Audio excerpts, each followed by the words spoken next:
ரேவதிக்கா, ரேவதிக்கா. எதுக்கு நம்மளை கூப்பிடுறா? அவள் ஏதாவது கேட்பாளோ? சொல்லு பாத்திமா, என்ன விஷயம்? இல்லைக்கா, உங்களுக்கு முன்னாடியே நான் இங்கே வந்து நிற்கிறேன். நீங்கள் பார்த்தும் பார்க்காத மாதிரி போகிறீங்க. நான் ஏதாவது தப்பு பண்ணிட்டேன்னா இல்லைன்னு என் மேலே ஏதாவது கோவமா உங்களுக்கு? அதெல்லாம் எனக்கு கோவம்லாம் இல்லை பாத்திமா. நான் ஏதோ யோசிச்சுட்டே வந்தேன்னா உன்னை பார்த்துருந்தா கண்டிப்பாக பேசியிருப்பேனே. பார்க்கலன்னு தான் பேசலை. சாரி பாத்திமா. சரிக்கா, அதை விடுங்க. உங்களோட ஒரு முக்கியமான விஷயம் கேட்கணுங்க்கா. என்ன இவ கேட்க போறான்னு தெரியலையே. ஐயோ அக்கா, என்ன விஷயம் சொல்லு பாத்திமா. வந்துக்கா, உங்கள் வீட்டை சுற்றி ஒரு பையன் வந்துக்கிட்டே இருக்க. ஒரு நாளைக்கு 10 டைம் மாறாங்கக்கா. ஹார்ன் அடிச்சுக்கிட்டே போகிறான். யாருன்னே தெரியலக்கா. உங்களுக்கு தெரியுமாக்கா? ஒரு வேளை கண்டுபிடிச்ச பொருளோ. சரி, சமாளிப்போம். எங்கள் வீட்டு முன்ன சுற்றி யாருமே இப்படி வரல. நான் யாருமே பார்க்கவே இல்லையே. அந்த வழியாக தான் அக்கா வந்தேன். ஹார்ன் அடிச்சுட்டே வந்தேன். 2-3 டைம் வந்தேன். நான் பார்த்தேன். நிப்பாட்டி பேசலாம், யார் எதுக்கு சுற்றிட்டே இருக்குன்னு கேட்கலாம்னு நினச்சேன். ஆனால் அவன் நிற்கவும் இல்லை, வேகமாக போயிட்டான். இல்லைன்னா நான் கேட்டிருப்பேன்க்கா. அப்படியா பாத்திமா? எனக்கு யாருன்னு தெரியலையே. ஒருவேளை வேறு யாராவது வீட்டுக்கு வந்திருப்பானா இருக்கும். அதனால் அந்த பக்கம் போகும்போது நீ பார்த்துருப்பியா இருக்கும். எங்கள் வீட்டை சுற்றிலாம் யாருமே வரலையே பாத்திமா. அப்படியாக்கா? சரிக்கா.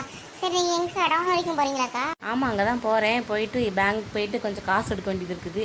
எடுத்துகிட்டு வரணும். அதுக்காக தான் கிளம்பி போகிறேன். சரிக்கா, சரி.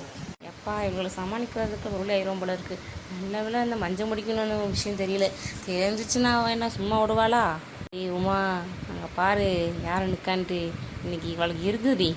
பாத்தியா உமாவை எப்படி நிற்கிறான்ட்டு. இன்னைக்கு நான் கேட்குற கேள்வியில் நாக்கு அப்படிங்கிட்ட அவள் சாவ போகிறா பாரு. ஆமாடி, கேட்கணும். இவளால் நான் அடி வாங்கியிருக்கேன்டி. கண்டிப்பாக கேட்டே ஆகணும்டி. சரி வா உமா, ஃபஸ்ட்டு பாத்திமா கிட்ட பேசிட்டு அப்படியே அவன்கிட்ட பேசுவோம். பாத்திமாக்கா. வா நந்தினி, சொல்லு, என்ன விஷயம் நந்தினி? நான் அன்றைக்கி சொன்னதெல்லாம் உண்மைதாங்க்கா. அந்த ரேவதி அக்காவை பற்றி சொன்னது எல்லாமே உண்மை. அவங்க பொண்ணு எவ்வளோ கூட ஓடி போச்சு. திருப்பி கூட்டு வந்து பிடிச்சி வேற வச்சுருக்காங்க. அந்த பையன் இப்போ வீட்டை சுற்றி வா. தெரியுமாக்கா உங்களுக்கு? நந்தினி, நானும் இப்போ அதை கேட்டேன். அவள் அப்படிலாம் யாருமே எங்கள் வீட்டை சுற்றி வரலையே அப்படின்னு என்கிட்ட ஓவரா சீன் பட்டா நந்தினி. சரி, நான் இப்போ அவங்ககிட்ட கேட்குற கேள்வியில் அவங்க என்ன பண்ணுறாங்க நானும் பார்க்குறேன். ரேவதி அக்கா.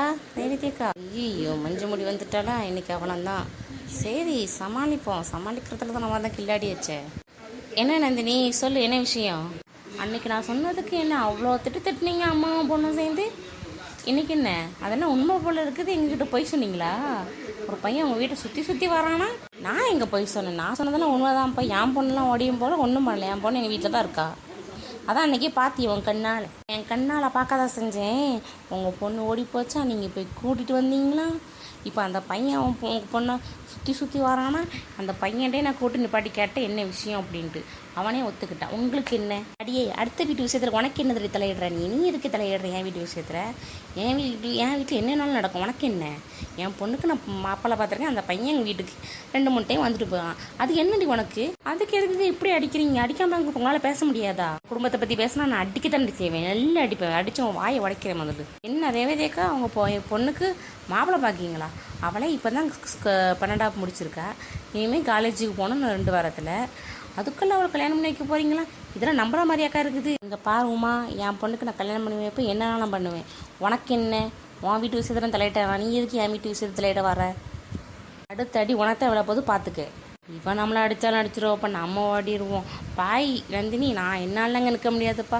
ஆல்ரெடி ஒன்றால் நான் ராணியை கட்ட அடி வாங்கி ரோட்டில் கிடந்ததே போதும் எனக்கு. அடியே கொஞ்சம் என்னை காப்பாற்றிட்டு போடி ப்ளீஸ். டி என்னால் இவட்ட அடி வாங்கிட்டு இருக்க முடியாது. ப்ளீஸ் நெல்லு. போடி என்னாலாம் நிற்க முடியாது. நான் என்ன நான் அடி வாங்க வேண்டியது இருக்கும். நான் போகிறேன்ப்பா. இங்கே பார்த்துக்க, என் வீட்டு விஷயத்தில் என்னை தலையிட்ட உன்னை கொன்றுவேன். இல்லைன்னா பாரு, போலீஸில் கம்ப்ளைண்ட் பண்ணி ஒன்று பிடிச்சி கொடுத்துரும். பார்த்துக்கேன் எங்கள் வீட்டு குடும்பத்தை கேவலப்படுத்துகிறேன் அப்படின்னு சொல்லி. பாத்திமா, உனக்கு ஏதாவது வேணுமா? எனக்கும் இதுக்கு எந்த சம்மதமும் கிடையாது. அவள் சொன்னான்னு நான் அன்றைக்கி உங்ககிட்ட கேட்டேன். நான் கேட்டிருக்க மாட்டேன். அதனால் எனக்கு இதுக்கு எந்த சம்மதமும் கிடையாது. நீங்கள் என்ன எதுவும் சொல்லாதீங்க. எனக்கு இதுக்கு எந்த சம்மதம் கிடையாதுப்பா. நான் என் வேலை உண்டுருக்கேன்க்கா. மற்றவங்க விஷயத்தை தலையிடணும் எனக்கு அவசியமே கிடையாது. என்னடி இங்கேயே பார்த்துட்ருக்கா? மரியாதை ஓடிடு. மூஞ்சியே பார்த்துட்டு நான் இதில் கத்திடுறேன். போகிறேன். மூஞ்சியே பார்த்துட்ருக்கேன். எனக்கு ஒன்றும் அவசியம் கிடையாது.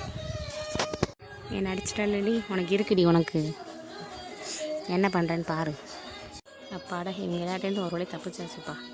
என்னென்னா பண்ண வேண்டியது இருக்குது. கொஞ்சம் விட்டு பேசினா நம்மளே கேவலப்படுத்திடுவாங்க போல இருக்குது. சரி, ஒரு வழியாக எல்லாத்தையும் சமாளிச்சாச்சு. இன்னும் கொஞ்சம் நிம்மதியாக இருக்கலாம். அக்கா என்ன போடுறது?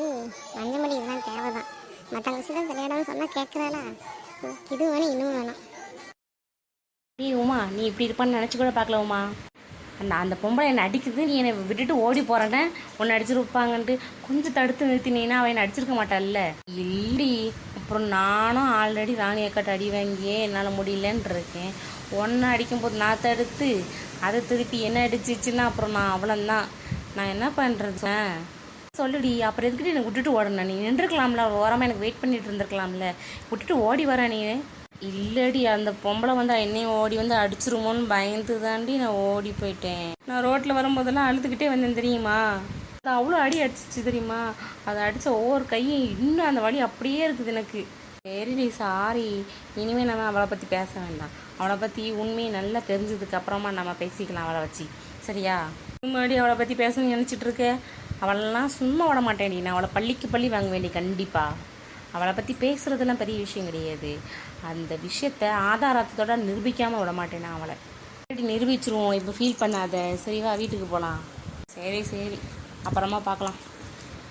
கருப்பான கையால என்ன பிடிச்சா காதல் பூக்குதமா, மனசுக்குள்ள போய் பிடிச்சி ஆட்டுதமா, பகல் கனவு கண்டதெல்லாம் பழுக்குதமா.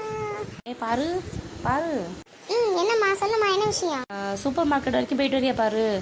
நான் சொல்கிற பொருளை வாங்கிட்டு வரியா அம்மாவுக்கு? என்னம்மா அப்படியே என்னம்மா பண்ணுறேன்? இப்போதான் டிவி பார்க்கவே வந்தேன். அவளை நான் பாத்திரம் வளர்க்க சொல்லியிருக்கேம்மா. நீ மட்டும் சூப்பர் மார்க்கெட் போயிட்டு நான் சொல்கிற பொருளை வாங்கிட்டு அப்புறம் உனக்கும் ஏதாவது வாங்கிக்க, சரியா?